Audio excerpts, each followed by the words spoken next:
दोस्तों, भारत जैसे पुरुष प्रधान देश में जहां हर फिल्म की कहानी हीरो के आसपास ही घूमती है, वहां एक ऐसी एक्ट्रेस आई जिन्होंने न सिर्फ महिला प्रधान रोल किए बल्कि अपनी निजी जिंदगी में भी एक मजबूत महिला के किरदार के रूप में नजर आई। और ये मत भूलो कि वेश्या के कोठे पर भी एक कोना ऐसा होता है जो मंदिर से ज्यादा पवित्र होता है। अपने पिता की गैर कानूनी संतान होने से लेकर 2 शादी और 6 अफेयर्स तक उनका जीवन हमेशा विवादों में रहा। मेरा भी जीने को जी चाहता है। बेबसी के रास्तों पर मेरी अपनी जिंदगी गुम हो गई। 80 के दशक की इस हीरोइन की चर्चा आज भी बॉलीवुड से लेकर मीडिया तक होती रहती है। उन्होंने अपने बेहतरीन और दमदार अभिनय से न सिर्फ बॉलीवुड में अपना मुकाम हासिल किया बल्कि आज की युवा पीढ़ी के लिए भी वे एक अभिनेत्री के रूप में मिसाल मानी जाती है। जी हाँ, हम बात कर रहे हैं अभिनेत्री रेखा की। आज हम बताएंगे कि क्यों रेखा बॉलीवुड की सबसे विवादित अभिनेत्री मानी जाती है। दुनिया में एक आदमी दिखा दीजिए जो ढोंगी न हो। इंसान जो नहीं है वही दिखाने का ढोंग करता है। राज्यसभा का सफर तय करने वाली अभिनेत्री रेखा हमेशा एक जिंदा दिल और हसीन शख्सियत मानी आई है, लेकिन उनकी पर्सनल लाइफ हमेशा विवादित ही रही है। बचपन में अपने पिता के प्यार को तरसी, पढ़ने लिखने की उम्र में ही काम करने लगी और उसके बाद पूरी जिंदगी एक सच्चे साथी की तलाश में भटकती रही। ये तो आप जानते ही होंगे कि रेखा के पिता जेमिनी गणेशन और माता पुष्पवल्ली थी। रेखा का जन्म ही विवादों के साथ हुआ क्योंकि जब ये पैदा हुई तब उनके माता पिता की शादी भी नहीं हुई थी और उनके उन्हीं पर्सनल विवादों से जुड़े कई ऐसे अफेयर्स हैं जो आज भी कई लोगों को नहीं पता, और इसी की जानकारी आज की इस वीडियो में हम आपको देने वाले हैं। चलिए शुरू करते हैं वीडियो। जिंदगी के जिस रास्ते पर मैं चल पड़ी हूँ उस पर मुझे अकेले ही चलना होगा। मेरा कोई हमसफर नहीं बन सकता। रेखा की पहली रिलीज होने वाली फिल्म थी सावन भादो और इस फिल्म में उनके अपोजिट थे नवीन निश्चल। नवीन निश्चल की भी ये पहली फिल्म थी और इस फिल्म के बाद दोनों के अफेयर्स के किस्से सबकी जुबान पर थे।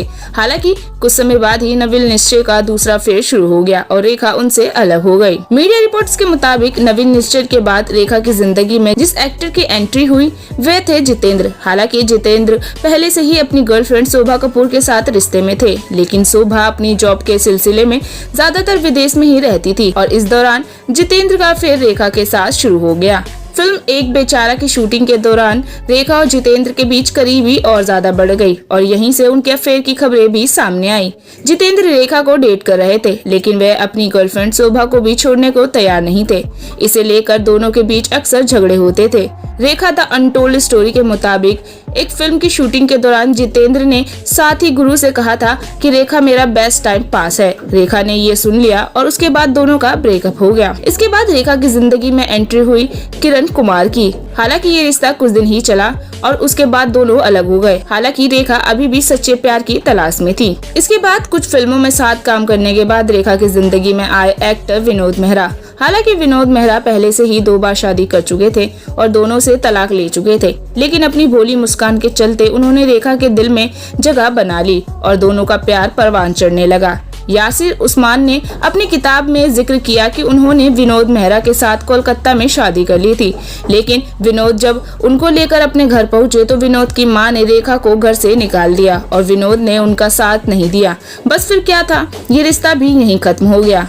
हालांकि रेखा हमेशा इस शादी से इनकार करती रही है। इसके बाद रेखा की जिंदगी में महानायक अमिताभ बच्चन की एंट्री हुई। रेखा ने अमिताभ बच्चन के साथ करीब 10 फिल्में की और इस दौरान उनके ऑन स्क्रीन से लेकर ऑफ स्क्रीन तक उनके प्रेम के चर्चे आम होते रहे। हालांकि जिस समय अमिताभ का रेखा के साथ अफेयर शुरू हुआ था तब वह जया भादुरी से शादी कर चुके थे। इस अफेयर का सबसे बड़ा मोड़ तब आया जब रेखा ऋषि कपूर और नीतू सिंह की शादी में मंगलसूत्र और मांगसूत्र में सिंदूर भरकर पहुंच गई। शादी में अमिताभ बच्चन और जया बच्चन भी आए थे। रेखा के इस तरह पहुंचने पर वहां ये चर्चा होने लगी कि अमिताभ बच्चन और रेखा ने शादी कर ली है। इसके बाद जया ने रेखा को एक बार अपने घर पर तब डिनर पर बुलाया जब अमिताभ बच्चन एक फिल्म की शूटिंग के सिलसिले में बाहर थे। बताया जाता है कि जया बच्चन ने रेखा की खूब आवभगत की थी और डिनर से लौटते समय बस एक बार रेखा से कही कि मैं अमिताभ को कभी नहीं छोड़ूंगी। इसके बाद रेखा को ये समझ आ गया कि अमिताभ बच्चन कभी भी उनके नहीं हो सकते। अमिताभ से रिश्ता टूटने के बाद रेखा कुछ सालों तक बिल्कुल अकेली रही। वहीं वह बस अपने काम पर फोकस कर रही थी और करियर में सफलता ऊंचाइयां हासिल करती गई। कुछ मीडिया रिपोर्ट्स के मुताबिक 1996 में स्मिता पाटिल की मौत के बाद राज बब्बर ने जब घर वापसी की तो पहले जैसी बात नहीं थी। इसी दौरान उनकी रेखा से मुलाकात हुई और दोनों अपनी परेशानियां शेयर करने लगे। दोनों ने साथ में कई फिल्में की, दोनों के स्क्रीन पर अच्छी केमिस्ट्री भी दिखी और देखते ही देखते दोनों रिश्ते में आ गए। कुछ समय बाद रेखा ने राज बब्बर से शादी करने की मांग कर डाली, लेकिन राज बब्बर ने रेखा से साफ साफ कह दिया था कि वे शादी नहीं करेंगे। अब बात ऐसे रिश्ते की हम करने जा रहे हैं जिसके बारे में बहुत ही कम लोग जानते हैं। दरअसल कुछ साल पहले एक खबर आई कि रेखा की एक महिला मित्र भी है।